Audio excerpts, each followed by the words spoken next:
Gaba Pala so the Gounseline, wing up one of him. Gaba Pala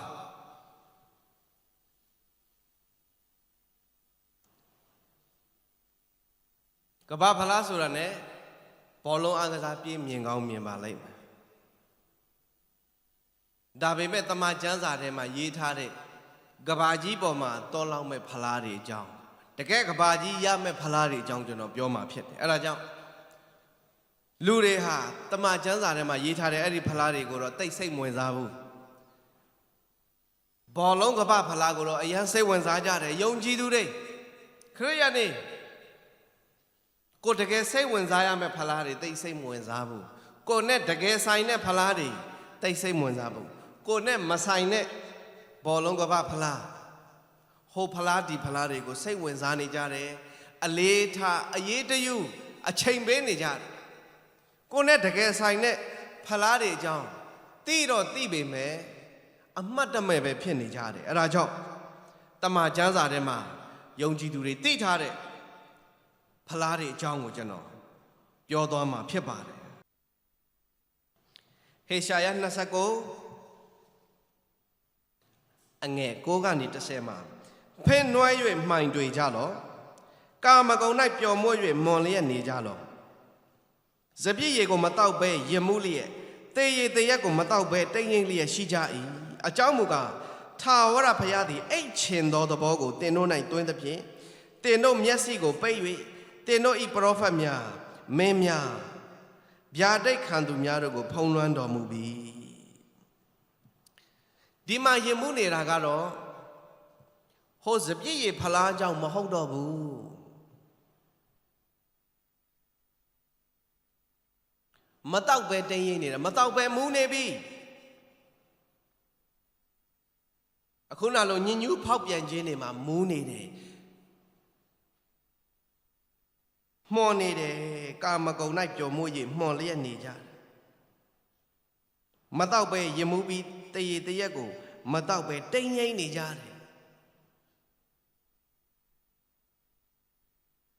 Akuna Biolo, a yet on Matau Bay, Moonebi Bale, Phone Moonebi.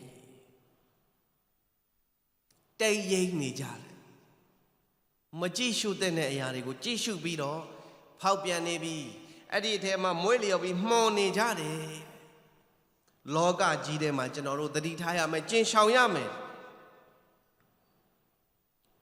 Tene Agaza Wadana Bare Lurigo, Longaza Wadana Bare Lurigale. Eya me Yachi, my baby. Torole Gaba Palane Yemuni Rabe, Gaba Pala Bolombe. Mayonji Dure Apatano. Korea Masore Lure. Nyada Gama Gaba Palari G. Jibi Manapai Ajang Lada de Kajaro, Tengi Nijabi, H. Nijabi, Hada Nijabi.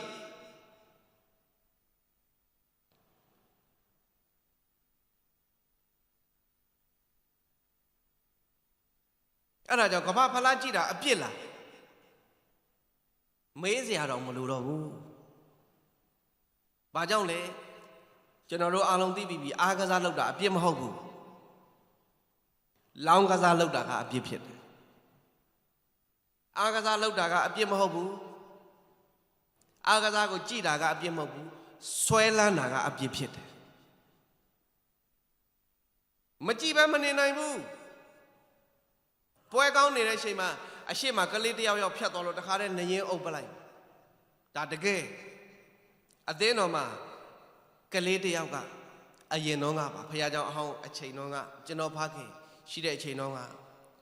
Ule Piedua, TV Shema, Taijini, a young boy out in a chema. Two late Piedelua, Takuku, Lolo, Ta shout, Dorekama, TV Shea, Pia Golas, or Taka, Toda, Pawwebi, or the current Yakantide. So, Gavapalabwe, Chida, Abila. Mazia Ludilla, a pity Boamia Nebi. A pity Boamia Zenebi. Posora Gabaladilla. Payajan. Payajama, Akulo Manama, General Damata Chini Tome. ကဘာဖလားလာတဲ့အချိန်ကြရင်ဘောလုံးပွဲလောင်ကစားယုံဖြစ်သွားပြီဒီနေ့တချို့နေရတယ်ဒီစခရင်တွေဟာဖယားเจ้าတွေကစခရင်တွေဟာတရားဟောချက်တွေကျမ်းပိုက်တွေဓမ္မသချင်းတွေထိုးတဲ့နေရာမနက်ဆိုဖြစ်ပြီးညဆိုရင်ဘောလုံးပွဲထိုးတဲ့နေရာဖြစ်သွားပြီအဲ့ဒါတွေဟာအပြစ်မဟုတ်လို့ပါလေလေကြောက်စရာကောင်းတယ်ရစ်မူးနေကြတယ်မကြည့်ပဲမနေနိုင်ဘူးမတော့ရရင်တုံတယ်လို့ပဲမကြည့်ရရင်တုံလာကြပြီလားတော့မသိဘူးဆွဲလန်းလွန်အားကြီးလာတဲ့အခါမှာအပြစ်တွေဖြစ်ကုန်ပြီအခုနရေးထားသလိုမတော့ပဲမူးကုန်ပြီ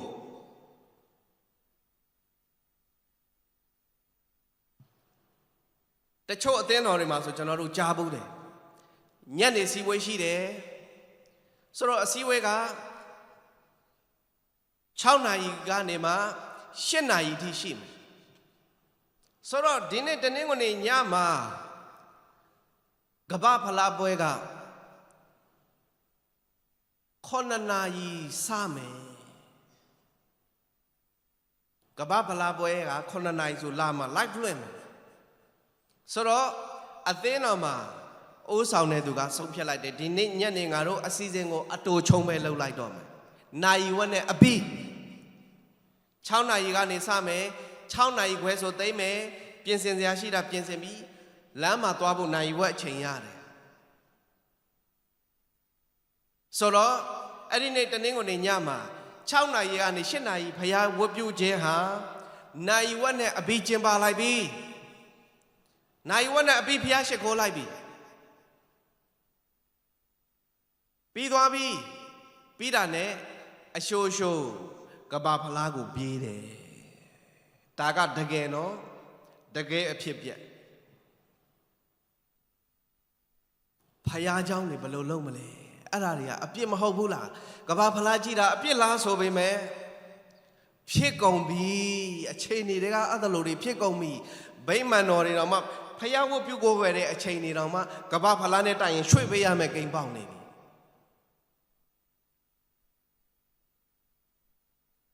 အဲ့ဒါတွေဟာကြောက်စရာကောင်းတယ်လူတွေဟာအဲ့ဒီကပ္ပဖလားဘောလုံးပွဲနဲ့ရင်မူးနေတယ်အရက်မူးနေတာတော့မဟုတ်ဘူးအဲ့ဒါလို့ဖြစ်ကုန်လာကြပြီအဲ့ဒါကြောင့်မတော့ပဲနဲ့ကပ္ပဖလားနဲ့မူးနေတယ်တချို့ကဖုန်းနဲ့မူးနေပြီတင်းရိမ့်နေပြီဘယ်ကနေစလဲမကြည့်နဲ့ဆိုတဲ့အရာတွေကိုတွားကြည့်မိတယ်ဆွဲလန်းမိတယ်အပြစ်သွေးဆောင်ခြင်းဆိုတဲ့ဖလားတွေကိုတွားပြီးကြည့်ပြီးအပြစ်ထဲကြားကုန်ပြီဖယားဝတ်ပြုတာကအပေါ်ယံဖြစ်ပြီးတခြားအရာတွေကလေးနက်သွားပြီဖယားဝတ်ပြုခြင်းအလေးနက်မထားတော့ကပ္ပဖလားကပိုအလေးနက်ထားစရာဖြစ်လာပြီမာနလုံးနေပြီစာရန်ကလိမ္မာပါနတ်စွာအသင်းတော်တွေကိုရုပ်ရှင်ယုံဖြစ်စေနေတယ်ကပ္ပဖလားပွဲကြည်ယုံဖြစ်စေနေတဲ့ယနေ့ယုံကြည်သူတို့တမာတတိရှိရတော့မယ်ရှောင်တဲ့အရာကိုရှောင်ရတော့မယ်ပြက်ပြက်ဆုံးဖြတ်ရမယ်ဖယားဘက်မှာအဲ့ဒါကြောင့်ကပ္ပဖလားကြည်တာအပြစ်ရှိလားမေးစရာတော့မလိုတော့ဘူးအပြစ်တွေပွားများနေပြီယုံကြည်သူတွေအပထားအမှုတော်ဆောင်တွေကထိတ်ဆုံးကဆိုရင်ဘယ်လိုလုံးမလဲအခုကအမှုတော်ဆောင်တွေကထိတ်ဆုံးကနိုးထနေတယ်ဖယားအတွက်မဟုတ်ဘူးကပ္ပဖလားအတွက်နိုးထနေတာအဲ့ဒီအတွက်အစီအစဉ်ကိုအမြန်ဆုံးအတူချုံလုပ်ပြီးကပ္ပဖလားအတွက်နိုးထနေတယ်ဆိုဘယ်လိုလုံးမလဲအပြစ်တွေပွားများကုန်ပြီယုံကြည်သူတို့တကယ်အဲ့ဒီအတိုင်းသာဆက်ပြီးစခံသွားမယ်ဆိုရင်ဖယားသခင်ကိုအလေးမထားပဲတခြားအရာတွေကိုအလေးထားလာပြီယုံကြည်သူရဲ့ယုံကြည်ခြင်းတွေပေါ်ပြက်လာပြီဖယားစကားနားထောင်ခြင်းတွေပေါ်ပြက်လာပြီဖယားဝန်နိုင်မွေးလျော်ခြင်းတွေပေါ်ရော့ပြက်ကွက်လာပြီဆိုရင်မာနကောင်းကောင်းအလုံးလုံးတော့မယ်ဖယားစကားကိုနားမထောင်ခြင်းနဲ့မှခိုင်ခန့်သွားတော့မယ်အဲ့ဒီခါမှာတကယ်ကပ္ပဖလားအစစ်ကရောက်လာမှာဖြစ်တယ်ကဘာကြီးပေါ်ကိုတွန်းလောင်းမယ် အမျက်တော်ဖလားအဲ့ဒါကတကဘာလုံးပေါ်မှာသွန်လောင်းမဲ့ကဘာဖလားဖြစ်တယ်အဲ့ဒါကြောင့်တရားဟောချက်ရဲ့ခေါင်းစဉ်ကိုကဘာဖလားလို့ပေးထားတာဗျာဒိတ်ကျမ်း16အငယ်1ကနေစဖတ်မယ်ဆိုရင်တွေ့ရ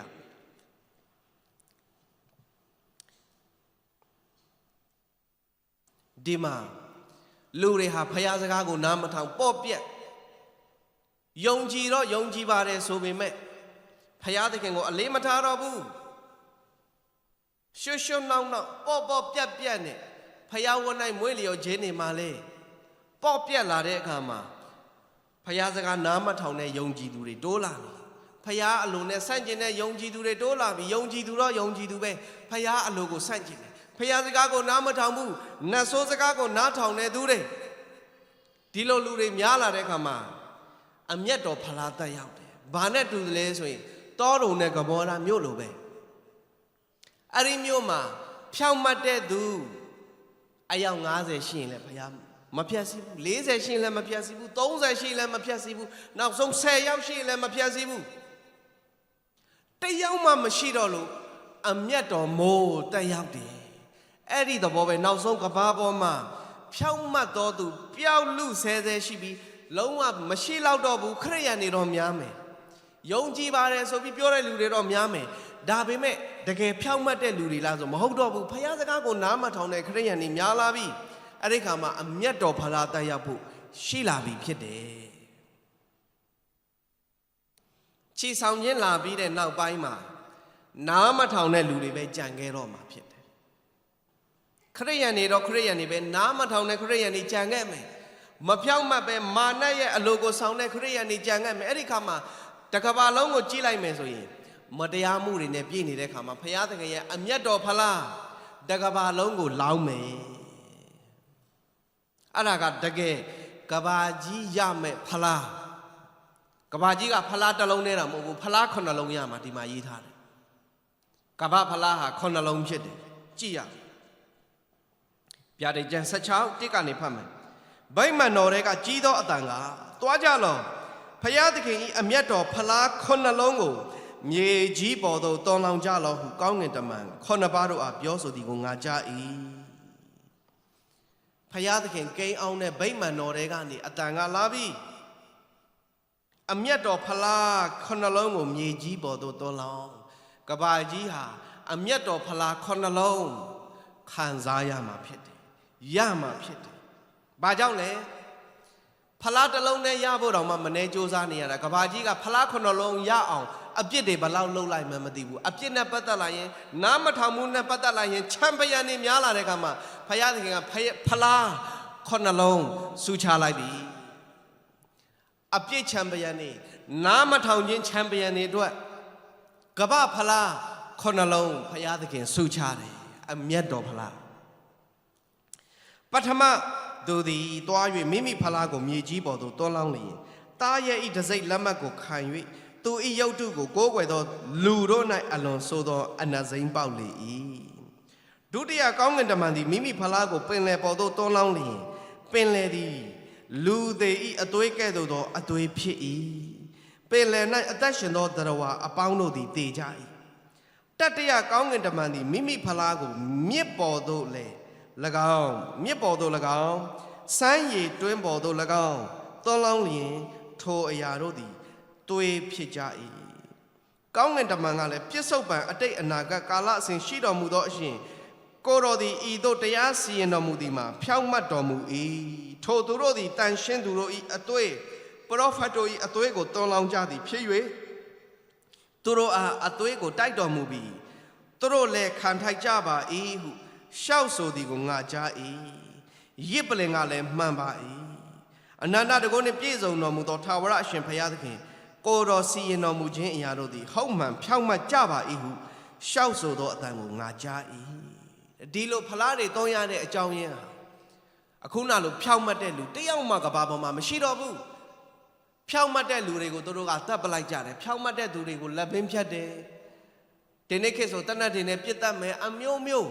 ညှင်းဆဲပြီးတတ်ကြမယ်ဖြောင့်မတ်တဲ့လူသူတို့ရဲ့အပြစ်ကိုဖော်ပြတယ်အပြစ်မလုံးနဲ့ဒီဟာအပြစ်ဖြစ်တယ်ဒီဟာဖះမကြိုက်ဘူးဒီလမ်းကိုမလျှောက်နဲ့ ဒီလိုမဆုံးဖြတ်နဲ့ဒီလိုမလုံးနဲ့ဆိုတဲ့ဖြောင့်မတ်ခြင်းဘက်မှာစေတနာစိတ်နဲ့ဖယားဘက်ကနေအပြစ်ထဲမကြဖို့တတိပေးတဲ့ဖယားသခင်ရဲ့လူတွေပရောဖက်တွေဖြောင့်မတ်တဲ့လူတွေရဲ့အသွေးကိုတောတဲ့အခါမှာဖြောင့်မတ်တဲ့လူမရှိတော့တဲ့အခါမှာအဲ့ဒီမတရားတဲ့လူတွေအပေါ်ကိုဖယားသခင်တရားသဖြင့်စီရင်ပြီးအမျက်တော်ဖလားတွေတောလောင်းနေပြီစပ်ဖတ်မယ်ဆိုရင်အငယ်၈မှာဇဒုဋ္ဌကောင်းငင်တမန်သည်မိမိဖလားကိုနေပေါ်သို့တောလောင်းလျင်နေသည်လူတို့ကိုမီးလောင်ရသောအခွင့်ကိုရ၏ပူအားကြီးသောအရှိန်ဖြင့်လူတို့သည်လောင်ခြင်းကိုခံရ၍ထိုဘေးဒဏ်တို့ကိုအစိုးပိုင်တော်မူသောဘုရားသခင်၏နာမတော်ကိုကျိန်ဆဲကြ၏ဘုရားသခင်ကိုချီးမွမ်းခြင်းအလို့ငါနောင်တမရဇဒုဋ္ဌဖလားကနေပေါ်ကိုတောလောင်းပြီးအဲ့ဒီခါမှာနေကအခုတော်မှအပြင်ထွက်ရင်ဘလောက်ပူလဲကျွန်တော်တို့အသိဆုံးပဲ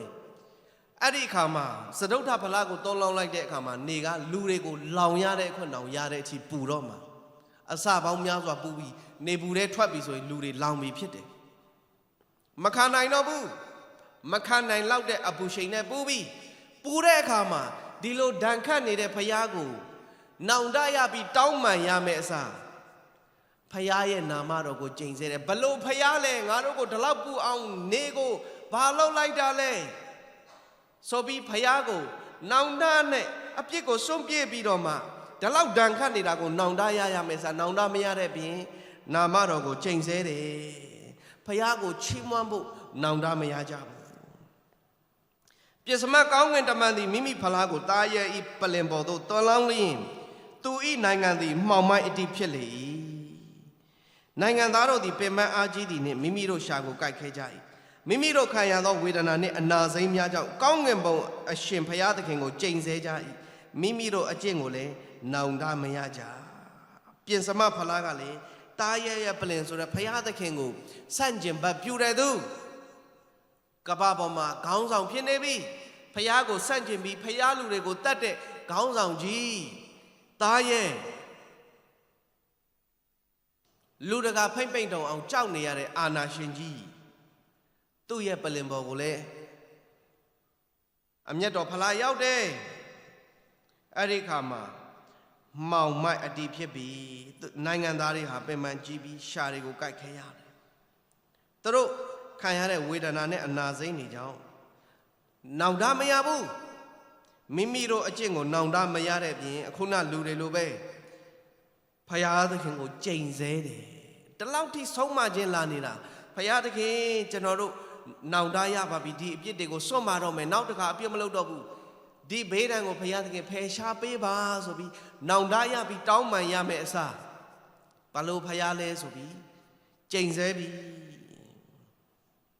ဆထမကောင်းငင်တမန်သည်မိမိဖလားကိုအိုဖရမြေကြီးပေါ်သို့တောလောင်းလျင်ရှေ့မျက်နှာဘုရင်တို့တွားရလမ်းကိုပြင်ဆင်စေခြင်းအလို့ငါထုံမြင့်ရည်သည်ခန်းချောက်လေ၏ထိုအခါနဂါ၏ခံတွင်ထဲက၎င်းတာရဲ၏ခံတွင်ထဲက၎င်းမိစ္ဆာပရောဖက်၏ခံတွင်ထဲက၎င်းဖားကောင်ကဲ့သို့ညင်ညူးသောဝိညာဉ်သုံးပါးထွက်သည်ကိုငါမြင်၏နမိတ်လက္ခဏာတို့ကိုပြသောနတ်ဆိုး၏ဝိညာဉ်ဖြစ်သည်ထိုဝိညာဉ်တို့သည်လောကီတနိုင်ငံလုံးတွင်ရှိသောရှင်ဘုရင်တို့ထံသို့ထွက်သွား၍အနန္တတကုနှင့်ပြည့်စုံတော်မူသောဖျားသခင်ဤနေကြီး၌စစ်တိုက်ခြင်းအလို့ငါစုဝေးစေကြ၏ဟေပြဲဘာသာစကားအပြင်အမေကတုံအမိရှိသောအရ၌စုဝေးစေကြ၏အတန်တော်ကတခိုးကဲ့သို့ငါလာ၏အဝတ်ချီးစည်းနှင့်တွာလာ၍သူတစ်ပါးရှိ၌ရှက်ကြောက်เสียအကြောင်းမရှိစေခြင်းကနိုးလျက်နေ၍ကိုယ့်အဝတ်ကိုဆောင်တော်သူသည်မင်္ဂလာရှိ၏ဒီမှာ6လုံးမြောက်ဖလားကလည်းသွန်လောင်းလိုက်တဲ့အခါမှာနဂါကရွန်းတွေကတာရဲကရွန်းတွေကနောက်ထပ်မိစ္ဆာပရောဖက်ရဲ့ကရွန်းနေတဲ့ကနေဖားကောင်ကဲ့သို့ညင်ညူးသောဝိညာဉ်သုံးပါးကထွက်တယ်အမျက်တော်ဖလားသွန်လောင်းလိုက်တဲ့အခါမှာအဲ့ဒီလူသုံးပါးတွေကနေဝိညာဉ်သုံးပါးညင်ညူးတဲ့ဝိညာဉ်သုံးပါးကထွက်တယ်နမိတ်လက္ခဏာကိုပြတယ်နတ်ဆိုးဝိညာဉ်ဖြစ်တယ်အဲ့ဒီဝိညာဉ်တွေကလည်းနမိတ်လက္ခဏာပြကြလိမ့်မယ်အံ့ဩပွေနမိတ်လက္ခဏာတွေကိုပြမယ်ဝိညာဉ်သုံးပါးထွက်တယ်ထွက်ပြီးသူတို့ကဘာလုပ်လဲဆိုတကဘာလုံးမှာရှိတဲ့နိုင်ငံခေါင်းဆောင်တွေရှင်ဘုရင်တွေရှိသွားပြီးဖယားသခင်ကိုအခုလိုအမျက်တော်ဖလားသွန်းလောင်းနေတဲ့ဖယားသခင်ကိုစစ်တိုက်ဖို့ ရှင်မယင်တွေကိုနှိုးဆော်ပြီးအမေကတော်အယက်မှာအာမေကတော်အမိရှိသောအယက်မှာစုဝေးစေတယ်ဒီဝိညာဉ်သုံးပါးကလူတွေဖျားကိုစစ်တိုက်ဖို့နှိုးဆော်တယ်နောင်တမရတဲ့ပြင်အပြစ်တွေကိုမစွန့်တဲ့ပြင်ဖျားကိုတော့မှစစ်တိုက်ဖို့လုပ်နေပြီအဲ့ဒီအချိန်မှာတခုကဘာထူးခြားလဲဆိုရင်အဝတ်ချီးစင်းနဲ့တွာလာ၍သူတစ်ပါးရှိ၌ရှက်ကြောက်เสียအကြောင်းမရှိစေခြင်းကနိုးလျက်နေပြီးကိုယ့်အဝတ်ကိုစောင့်နေသူအဲ့ဒီခက်မှာအဝတ်စားမဝတ်ပဲနေခြင်းတဲ့သူတွေများလာမလားမသိဘူးဒီကျမ်းပိုက်ကိုကြည်ခြင်းအပြင်အဝတ်ချီးစည်းနဲ့တွာလာတဲ့လူတွေများလာမှာလူအခွင့်အရေးဒါဟာလူအခွင့်အရေးပဲငါတို့အဝတ်မပါပဲနေဖို့အခွင့်အရေးဆိုပြီးလူတွေဟာမြို့တွေမှာလမ်းတွေမှာတတ်ရဲ့အဆက်ဖုံးပြီးတော့မှအဝတ်စားပါပြီးတော့မှအတည်တင့်တယ်လျှောက်ပတ်စွာသွားမဲ့လူတွေရှားသွားပြီမိမိအဝတ်ကိုစောင့်တဲ့သူရှားသွားပြီအဝတ်မပါပဲသွားနေကြပြီကိုလုံးတီးတွေဖြစ်ကုန်ပြီအဲ့ဒီအချိန်မှာမိမိရှက်ကြောက်เสียအကြောင်းမရှိဘူးမိမိအဝတ်ကိုစောင့်တဲ့သူအတိတရားလေးရှိနေတဲ့သူတော်တော်ရှားသွားပြီအဝတ်ဝတ်ရကောင်းမှန်းသိနေတဲ့သူတော်တော်ရှားသွားပြီလူအခွင့်ရေးဆိုပြီးတော့မှအဝတ်မဝတ်ပဲသွားပြီအချိန်နေတော်တော်ဆိုးသွားပြီအဲ့ဒီအချိန်နေမှာဒီနေ့စနေပြီနော်ဒီနေ့စနေပြီအဝတ်မပါပဲတဘာဝဆိုပြီးတော့မှအချက်ကိုမဖုံးမဲနဲ့နေလို့ရတဲ့မြို့တွေဒီနေ့လူတွေတချို့တတ်မှတ်နေကြပြီအဲ့ဒီမြို့အဲ့ဒီနေရာမှာဝင်မယ်ဆိုရင်ခမရအဝတ်ပါရင်ဝင်လို့မရဘူးရှိနေပြီတချို့တွေကလည်းဆန္ဒပြနေတယ်အဝတ်မပါပဲလမ်းမှာတွားနိုင်ရေးလူအခွင့်ရေးဆန္ဒပြနေတယ်ဆိုကျွန်တော်တို့ရှက်ကြောက်စရာသတင်းတွေကြားနေရပြီအခုဒီကျမ်းပိုက်ကြီးဆိုရင်အဝတ်ရှိတဲ့လူတော်တော်ရှားသွားပြီဘလောက်လူတွေထဲမှာနတ်ဆိုးဝင်သွားပြီလေဆိုတာလူလို့မသိတော့ဘူးတိရစ္ဆာန်တွေလို့ဖြစ်ကုန်ကြပြီဖခင်ရဲ့အမျက်တော်တက်ရောက်တဲ့အခါမှာလူတွေဟာလူစိတ်တော်ပျောက်နေကြပြီအခုလဲတချို့နေရာတွေမှာပျောက်စာပြုတ်နေပြီတိရစ္ဆာန်တွေလိုပဲဖြစ်ကုန်ကြပြီတာမတ်မရမတ်ဆိုတာမရှိတော့ဘူးအဝတ်ဆိုတာမရှိတော့ဘူးတိရစ္ဆာန်တွေလိုဖြစ်ကုန်ကြပြီဒါဟာအမျက်တော်ဖလာတက်ရောက်တဲ့အချိန်မှာအဲ့ဒီအချိန်တွေလူတွေရောက်နေပြီအဝတ်ရှိတဲ့လူကိုတောင်မှဒီမှာမင်္ဂလာရှိတယ်လို့ရေးနေရပြီဘလောက်ကြောက်စရာကောင်းတယ်လဲနောက်တစ်ခုဒီကျမ်းပိုက်ဟာဝိညာဉ်ရေးရမှာအဲ့ဒီအချိန်မှာလူတွေဟာအဝတ်မရှိဘူးအဝတ်ချီးစည်းဆိုတဲ့အခါမှာဖျားပေးတဲ့ကယ်တင်ခြင်းဝတ်လုံးဖြောင်းမှတ်ခြင်းဝတ်လုံးမရှိဘူးအဝတ်ချီးစည်းဖြစ်နေတယ်ဝိညာဉ်ရေးရမှာအဝတ်ချီးစည်းဖြစ်နေတယ်ကယ်တင်ခြင်းစိတ်ချမှုမရှိဘူးယုံကြည်ခြင်းမရှိဘူးအဝတ်ချီးစည်းဖြစ်နေတယ်အဲ့ဒီအချိန်မှာကိုထိမ့်သိမ့်ပြီးတော့မှရှက်ကြောက်စရာအကြောင်းမရှိစေခြင်းကဖျားပေးတဲ့ကယ်တင်ခြင်းဝတ်လုံးဖြောင်းမှတ်ခြင်းဝတ်လုံးကိုထိမ့်သိမ့်ထားတဲ့သူသည်မင်္ဂလာရှိတယ်ဟာလေလုယာတော်တော်ရှားသွားပြီအဲ့ဒီအချိန်မှာတော်တော်ရှားသွားပြီဖြောင်းမှတ်ခြင်းဝတ်လုံးကယ်တင်ခြင်းဝတ်လုံးကယ်တင်ခြင်းစိတ်ချမှုရှိတယ်ဆိုတဲ့လူတော်တော်ရှားသွားပြီဖြစ်တယ်လူတော်တော်များများဟာအဝတ်ချီးစီဖြစ်နေပြီဒါဟာဝိညာဉ်ရေးရာပိုင်းမှာဖြစ်တယ်အဲ့ဒါကြောင့်6လုံးမြောက်ဖလားမှာလည်းလူတွေအခြေအနေတော်တော်ဆိုးနေပြီအငယ်ဆက်ခွန်မှာကြည့်မယ်ဆိုရင်တတ္တမကောင်းငင်တမန်သည်မိမိဖလားကိုအာကာသကောင်းငင်ပေါ်သို့တောလောင်းလျင်ပြီးပြီဟုကြည်သောအတန်သည်ကောင်းငင်ဗိမာန်တော်၌ရှိသောပလင်တော်ထဲကထွက်လေထွက်၏လျှက်စစ်ပြတ်ခြင်းအတန်မီခြင်းမိုးချုံခြင်းကြီးစွာသောမြေလှုပ်ခြင်းဖြစ်ကြ၏မြေကြီးပေါ်မှာလူတို့ဖြစ်သည့်ကာလမှစ၍ထိုသို့သောလက္ခဏာနှင့်ထိုမြလောက်ပြင်းထန်စွာသောမြေလှုပ်ခြင်းသည်မဖြစ်စဘူးအခုကျွန်တော်တို့မန္တလေးမှာလှုပ်သွားတဲ့ 7.7 ဖိလစ်ပိုင်မှာလှုပ်သွားတဲ့ 7.8 အခုနိုင်ငံတကာမှာလှုပ်နေတယ်တခါမှကဘာတီစားကနေတခါမှမလှုပ်ဘူးတဲ့ကြီးစွာသောမြေလှုပ်ခြင်းဆိုတော့အလွန်ပြင်းထန်သွားပြီအလွန်ပြင်းထန်တဲ့မြေလှုပ်ခြင်းဖြစ်ပြီးဒါကတော့9လုံးမြောက်ကဘာဖလားကိုကဘာကြီးဆူရသွားပြီကြီးစွာသောမြေလှုပ်ခြင်းပြီးသွားပြီအတန်ကလည်းပြ ပြီးဟုကြီးသောအတန်သည်ကောင်းငင်ဗိမာန်တော်၌ရှိသောပလင်တော်တွေကထွက်ကဘာကြီးကိုစုချလို့ပြီးသွားပြီခုနှလုံးမြောက်သောအမျက်တော်ဖလားတောင်းလောင်းလိုက်ပြီးသွားပြီလူတွေဟာတတော်ကိုပျက်စီးသွားပြီဒုက္ခရောက်သွားပြီဖြစ်တယ်အဲ့ဒါဟာလာလက်တန့်သောကဘာဖလားဖြစ်တယ်အခုကန်နေတဲ့ဘောလုံးကဘာဖလားတွေဟာကဘာကြီးရမယ်ဖလားတွေမဟုတ်ဘူးလူတွေရနေတာအခုပြောနေတဲ့ဒီဖလားခုနှလုံးကတော့ကဘာကြီးတစ်ခုလုံးရမယ်ဖလားတွေဖြစ်တယ်တကယ်လာလက်တန့်သောကဘာဖလားခုနှလုံးကြောက်မတ်ဖွယ်သောဘုရားသခင်ရဲ့အမျက်တော်ဖလားဖြစ်တယ်အဲ့ဒီဖလားတွေကိုမခံစားရခင်မှာကြိုတင်ပြီးသတိပေးနေတယ်နောက်ဆုံးသောကာလမှာအမျက်တော်ဖလားသွန်းလောင်းမယ်နောင်တရပါမိမိအပြစ်တွေကိုစွန့်ပစ်ပါနောင်တနဲ့ထိုက်တန်တဲ့အကျင့်ကိုကျင့်ပါဗတ္တိဇံဆရာယောဟန်ကနေစာပြီးဟောပြီးနောင်တရကြလောယေရှုခရစ်တော်လည်းဟောတယ်တမန်တော်တွေအကုန်လုံးလည်းနောင်တရကြလောဟောပြီးဘာကြောင့်လဲအမျက်တော်ဖလားမသိရောက်စေခြင်းလို့အမျက်တော်ကိုမခံစားရစေခြင်းလို့ဖြစ်တယ်စေတနာစိတ်နဲ့ဘုရားသခင်ကဟောတယ်ဟောခိုင်းတယ်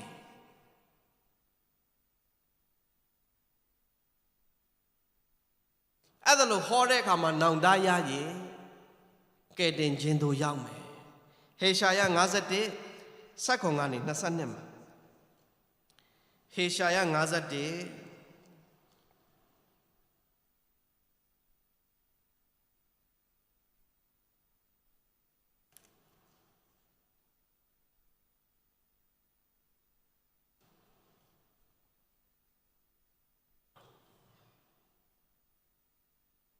ဒီနေ့လေဖယားသခင်သူ့နေရာနဲ့သူအမျက်တော်သွန်းလောင်းနေတော့မယ်အဲ့ဒီခါမှာနောင်တရပြီးနိုးဖို့ဒီမှာပြောနေတယ်ဓမ္မဟောင်းမှာလည်းဖယားသခင်အမျက်တော်ဖလားသွန်းလောင်းလေးရှိတယ်ဒီမှာကြည့်ရအောင်ဟေရှာယ51အငယ်7ကနေဖတ်မယ်ဆိုရင်ထာဝရဘုရား၏လက်တော်၌အမျက်တော်ဖလားကိုတောက်သောယေရုရှလင်မြို့နိုးလောနိုး၍ထလောသင်သည်တုံလှုပ်စေသောဖလားကိုအကုန်တောက်ခဲ့ပြီအ내အဖက်ကိုလည်းညှစ်ခဲ့ပြီကိုယ်တိုင်ဖွားမြင်သောသားတို့တွင်တင့်ကိုလမ်းပြသောသူတယောက်မှမရှိရ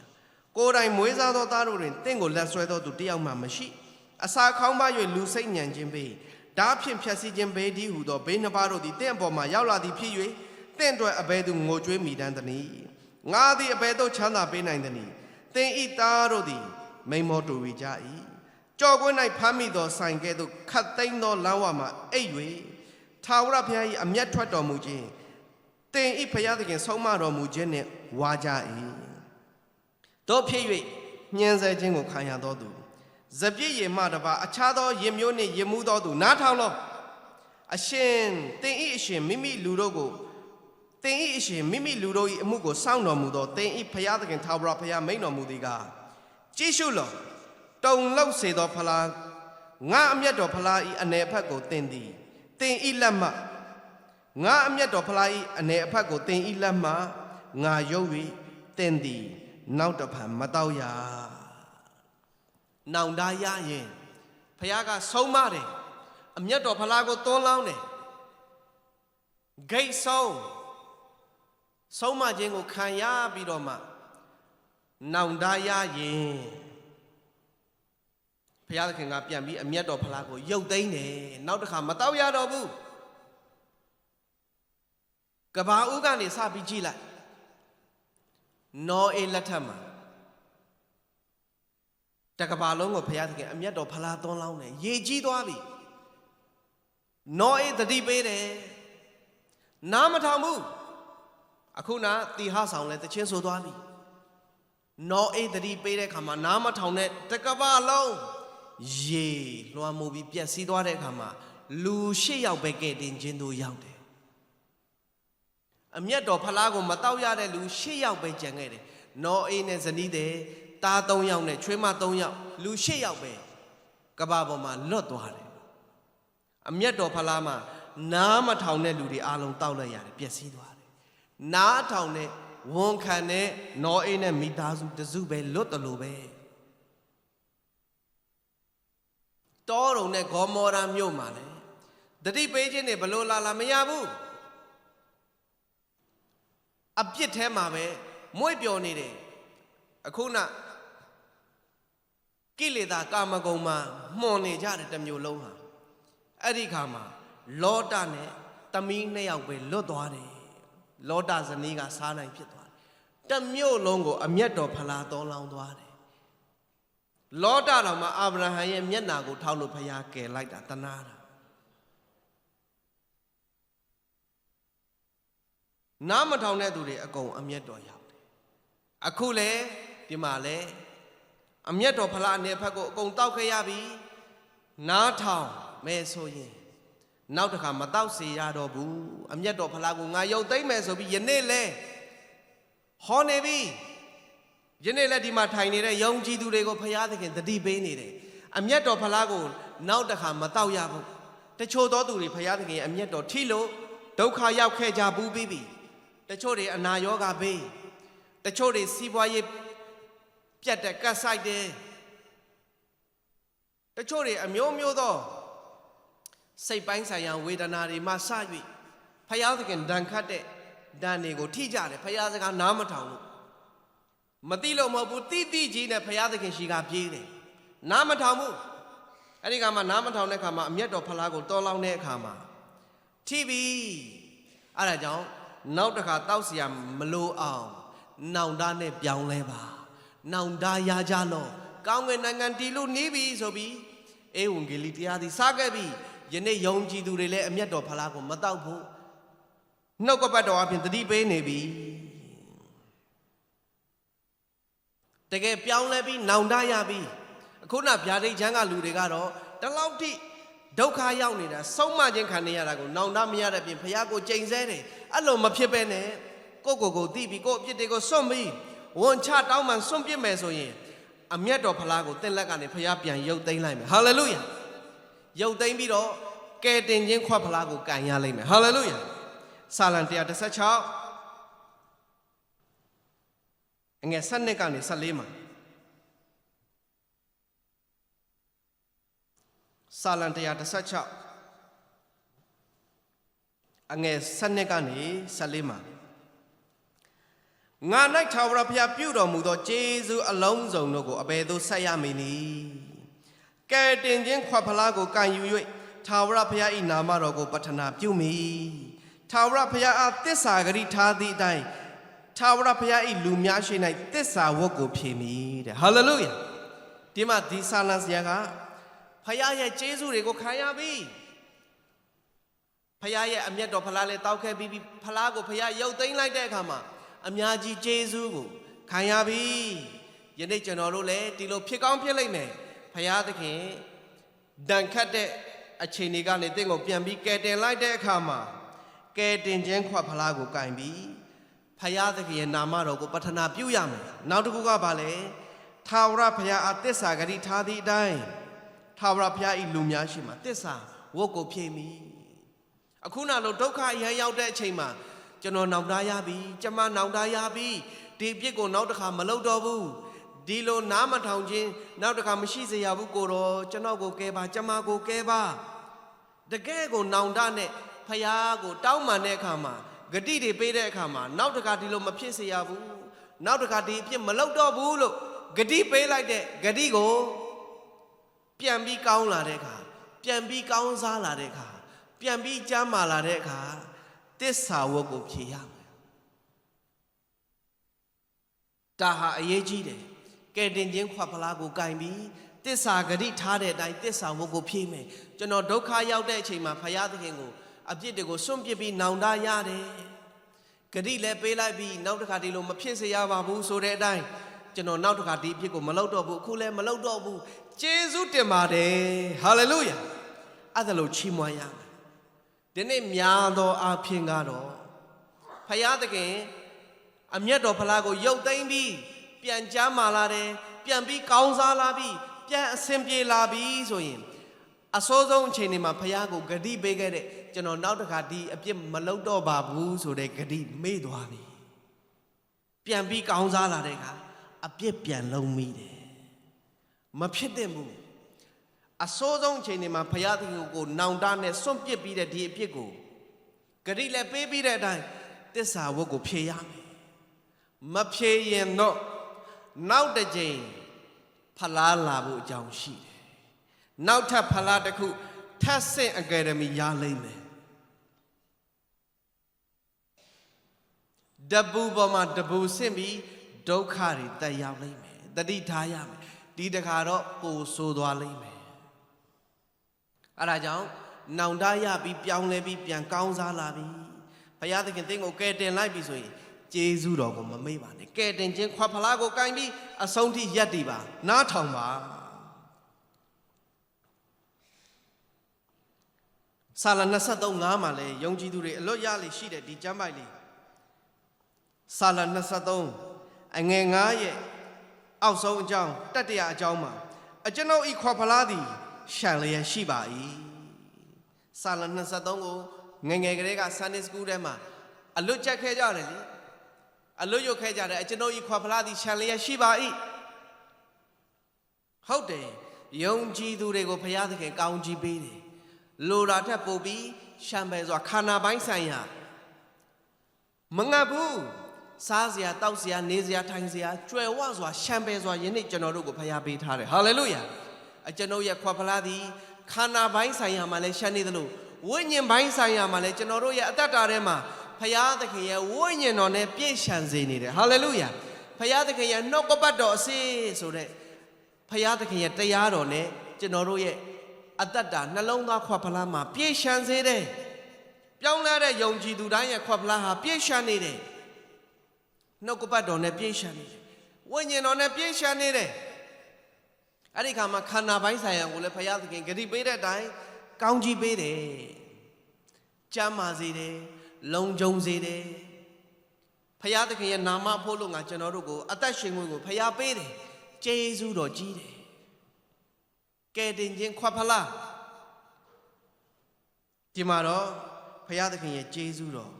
ခွက်ဖလားဟာကျွန်တော်တို့ရှမ်းနေပြီဘုရားပြုတဲ့ကျေးဇူးတွေများလာတယ်စဉ်းစားလိုက်မယ်ဆိုရင်ရောက်နေတဲ့ဒုက္ခတွေနဲ့ဘုရားပြုထားတဲ့ကျေးဇူးတွေနဲ့ရှင်ကြည့်လိုက်မယ်ဆိုဘုရားပြုထားတဲ့ကျေးဇူးတွေပိုများတယ်ဟာလေလုယာဘုရားသခင်ကိုယ့်ကိုတန်ခတ်တာနည်းနည်းပဲကျေးဇူးပြုတာများများဖြစ်တယ်ဟာလေလုယာကျေးဇူးမမေ့ပါနဲ့ကျွန်တော်တို့ရဲ့ခွက်ဖလားရှမ်းနေတယ်အေဖတ်9:18မှာဘယ်လိုရှမ်းနေရမလဲအေဖတ်9အငယ်18မှာလွန်ကျူးစေတတ်သောစပြည့်ရည်နှင့်ရင်မှုခြင်းကိုရှောင်၍ဝိညာဉ်တော်နှင့်ပြည့်စုံလျက်ရှိကြလောလွန်ကျူးစေတတ်တဲ့စပြည့်ရည်ကိုရှောင်ပြီးခုနကိုယ့်ကိုအပြစ်ထက်သွေးဆောင်မဲ့အရက်သေးရည်တရက်ကိုလည်းရှောင်သလိုအမျိုးမျိုးသောအပြစ်သွေးဆောင်ခြင်းတွေအခုခေတ်ပေါ်ဖုန်းဆိုတဲ့ဖလားတွေကအပြစ်သွေးဆောင်ခြင်းတွေကိုရှောင်မဲ့ရှောင်ပြီးတော့ဝိညာဉ်တော်နဲ့ပြည့်စုံလျက်ဒီဖလားထဲမှာကိုယ့်ရဲ့ဝိညာဉ်စိတ်ဝိညာဉ်ထဲမှာမကောင်းတာတွေမဖြည့်တော့ဘူးမတန်ရှင်းတာတွေမဖြည့်တော့ဘူးလွန်ကျူးစေတတ်တဲ့စပြည့်ရည်အပြစ်ကိုရောက်စေမဲ့အရာတွေကိုမကြည့်တော့ဘူးစိတ်မဝင်စားတော့ဘူးတန်ရှင်းတဲ့အရာဖြောင့်မတ်တဲ့အရာသစ္စာရှိတဲ့အရာကိုကိုယ့်အသက်တာထဲမှာဖြည့်မယ်ဝိညာဉ်တော်နဲ့ဖြည့်မယ်ဟာလေလုယာဖခင်သခင်ကလည်းဂရုထားပြီးပြီတင်တို့စောင့်နေကြငါသွားတဲ့အခါမှာတင်တို့အဖို့ပို့ပြီးအကျိုးရှိမဲ့ဥပ္ပစ္စေဆရာကိုငါဆေလွတ်လိုက်မယ်သူဟာတင်တို့ကိုတမန်တရားကိုအကျွမ်းမဲ့တုံသင်ပြသလိုက်မယ်ဆိုတဲ့အတိုင်းဝိညာဉ်တော်ရောက်လာတယ်ကျွန်တော်တို့ရဲ့အသက်တာမှာကျွန်တော်တို့ရဲ့ခွက်ဖလားထဲမှာဝိညာဉ်တော်နဲ့ဖြည့်ပေးလိုက်တယ်ဟာလေလုယာအဲ့ဒီခါမှာအပြစ်သွေးဆောင်ခြင်းဖလားတွေကိုမကြည့်ကျင်တော့ဘူးနောက်ဆုံးကတော့ကျွန်တော်တို့ဆုံးဖြတ်ပြီးပြောင်းလဲသွားပြီး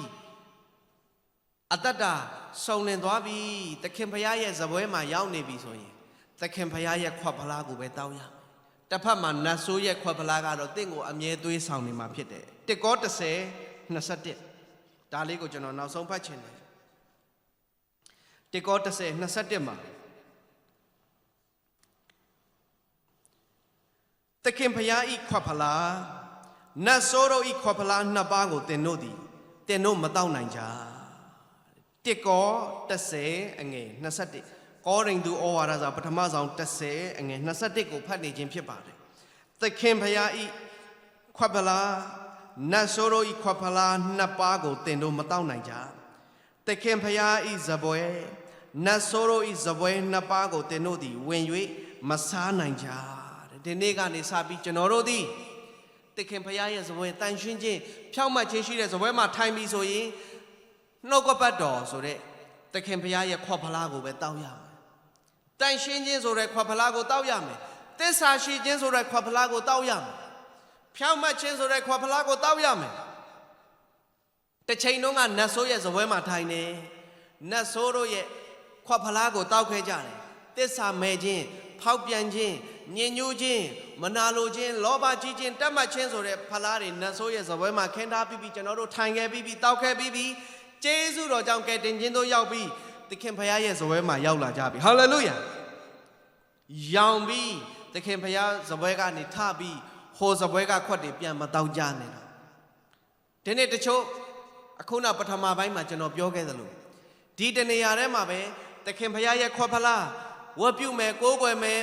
တမန်ကျမ်းစာတွေထိုးမယ်ကြည်မယ်ပြီးရင်ညကြရင်ပလင်းနေနဲ့အမြီးတွေနဲ့ကဘာဖလားကြည့်မယ်တနေရာထဲမှာပဲသခင်ဖခင်ရဲ့ဇပွဲနတ်ဆိုးရဲ့ဇပွဲဖြစ်အောင်မာနကလှုပ်ထားလိုက်ပြီအဖြစ်မခံကြနဲ့ဒီအသင်းတော်ကတော့ဘယ်တော့မှအဖြစ်မခံဘူးဟာလေလုယာဒီအသင်းတော်ဒီသခင်ဖခင်ရဲ့ဇပွဲဖြစ်တယ်သခင်ဖခင်ရဲ့ခွက်ဖလားကိုနေ့စဉ်တိုင်းတိုက်နေတာဟာလေလုယာတနင်္ဂနွေနေ့မနက်10နာရီခွဲမှာဝတ်ပြုကိုဝတ်ခြင်းရှိတယ်စနေနေ့မနက်10နာရီမှာရှိတယ်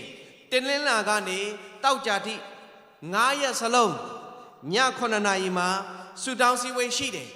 9ရက်စလုံးမှာအသင်းတော်သည်သခင်ဖခင်ရဲ့ခွက်ဖလားကိုတိုက်နေတယ်နှုတ်ကပတ်တော်ကိုတိုက်နေတယ်ဝိညာဉ်အစာကိုကျွေးနေတယ်ဟာလေလုယာစာငတ်တဲ့ယုံကြည်သူတွေလာပြီးစားပြီးခေါ်အားရှိနေကြတယ်ဟာလေလုယာအဲဒါကြောင့်ကျွန်တော်တို့အားလုံး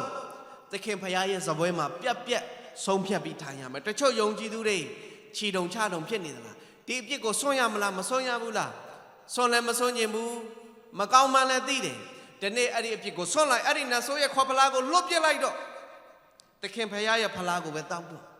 တန်ရှင်းခြင်းဇပွဲမှာလာထိုင်လိုက်တော့ပြက်ဆုံးဖြတ်ပြီးထိုင်ရမယ်ဟောလို့ဒီလိုဟိုရောက်ဒီရောက်မဖြစ်သင့်တော့ဘူးအသက်အရွယ်တွေလည်းရလာကုန်ပြီပြတ်သားတဲ့ဆုံးဖြတ်ချက်တွေချရမယ်အချိန်ရောက်တဲ့အတွက်သခင်ဘုရားဘက်မှာပြတ်သားဆုံးဖြတ်လျက်ကဲတင်ခြင်းခွက်ဖလားကိုကင်လျက်အဆုံးတန်အောင်သစ္စာရှိလျက်အမျက်တော်ဖလားနဲ့မဆိုင်ပဲကဲတင်ခြင်းခွက်ဖလားနဲ့သာသက်ဆိုင်သောယုံကြည်သူတွေဖြစ်ဖို့အရောက်စီတိုင်းကိုဘုရားသခင်ကောင်းချီးပေးပါစေ